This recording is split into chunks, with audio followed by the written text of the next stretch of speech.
Hi there, welcome back to my channel and the umpteenth take I have taken this video on.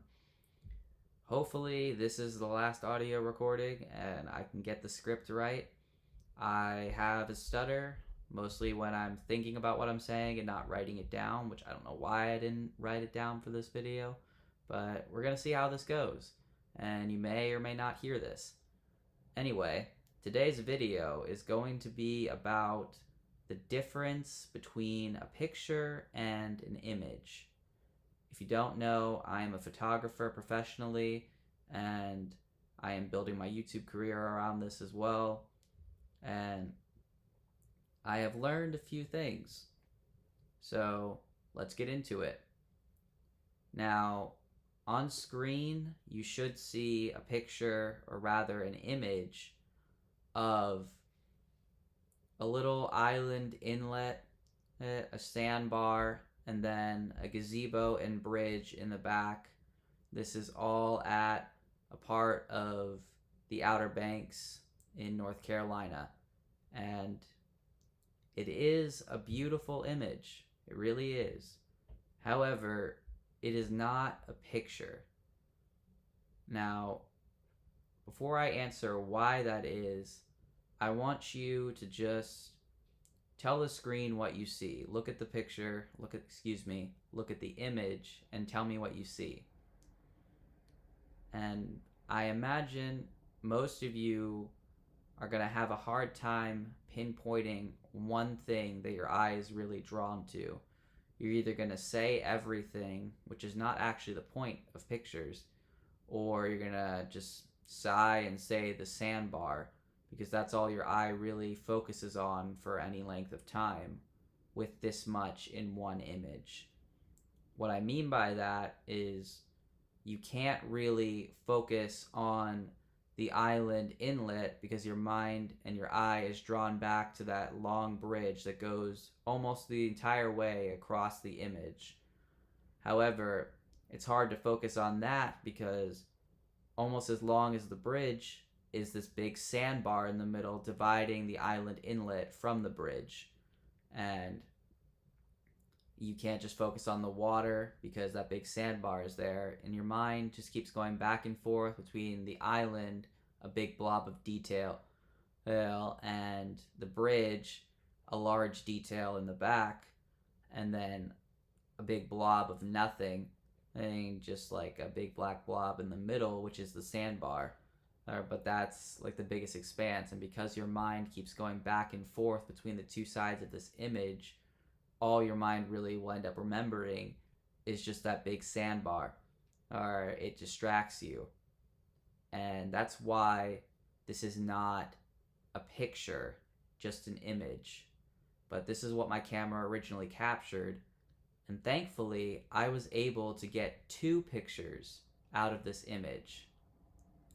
So I'm going to show you those pictures now and explain why those are pictures and this is an image.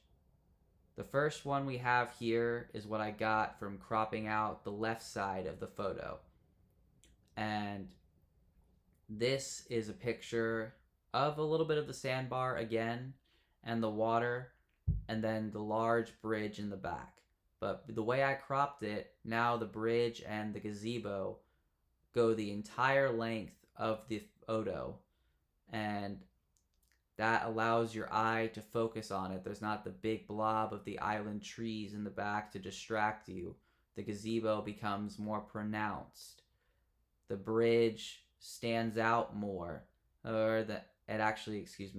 it stands out even more than the sandbar, because the sandbar is like a big blob on the water, but the bridge has more detail. It's sharper than the sandbar. It is also more detailed. If you look closely, you can see two people on the actual bridge. You can see the gazebo.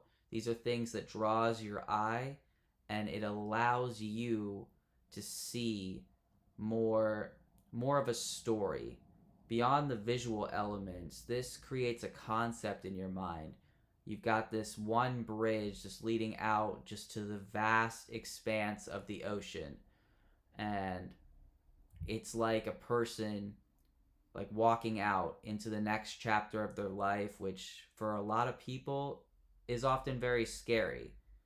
And that creates this like feeling like you start to connect with the photo because you're thinking about your own life when you face something unknown, when you went to that new job, you moved to a new city, you got a new boyfriend or girlfriend or partner, and then you just like really feel it. Like you feel like you're there almost because you relate to the photograph. You're thinking about just diving into the unknown and embracing life and not placing expectations. You're thinking about just how small we are in the vast expanse of the universe.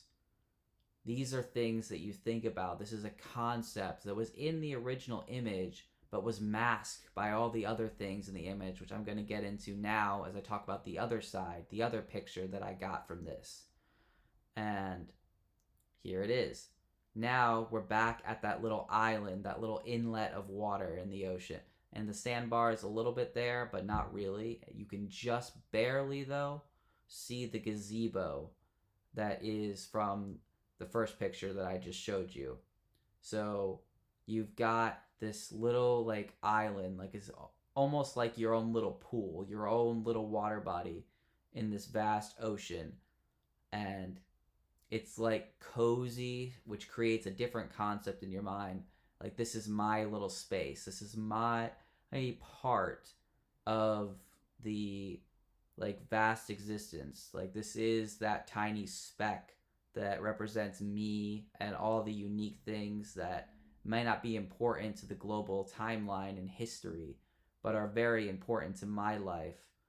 And it makes you think about all the things that make your life special, or maybe the time where you just really embraced the now and didn't worry about the future. Like you can just see the gazebo in the back. So maybe it's like a kid getting ready to go off to college. Maybe they're halfway through their senior year and they know it's coming, but they just want to enjoy it. They've done most of their major tests and they just are not going to worry about final exams. They just passed midterms and they're just really going to enjoy this time that they have with their friends in high school before their entire life changes, before they step out into the big bad world.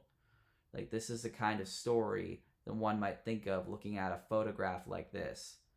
And that is just infinitely more apparent when you don't have all the clutter that was in the original image. And we're going to put that image back on screen now. So now you might see more of what I was talking about. You've got these two stories that I just created in your mind, and or whatever you related them to.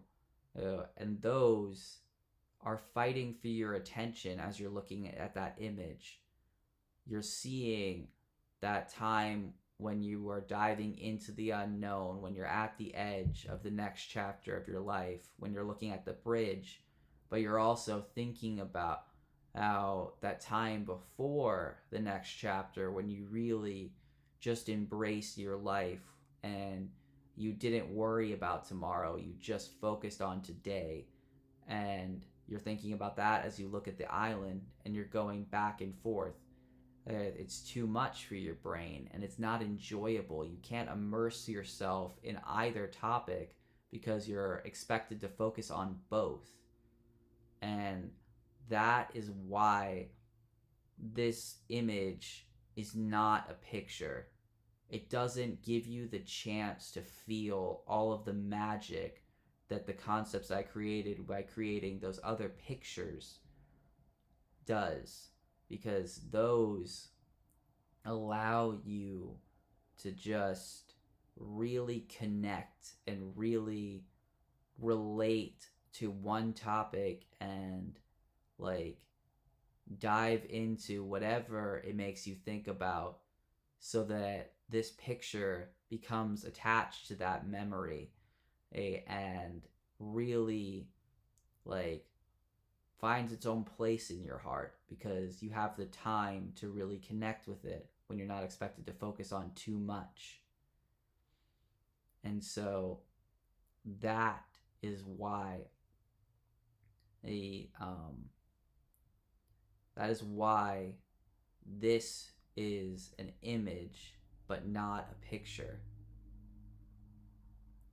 And that is why you still have a person behind the camera, even in this modern technological age where your smartphone has an iPhone application, or excuse me, your toaster has an iPhone application. And like everything has an iPhone application in this day and age, pretty much. And that is,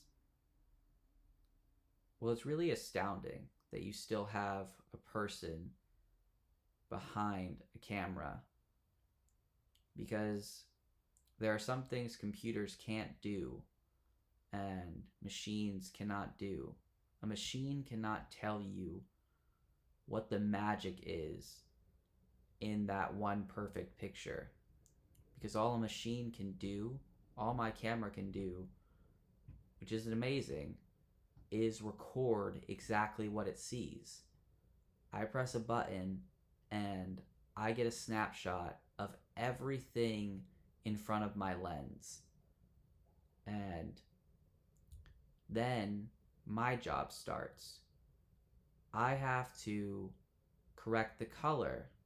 I need to adjust the lighting. I need to crop it in the right way, as I've explained to you here.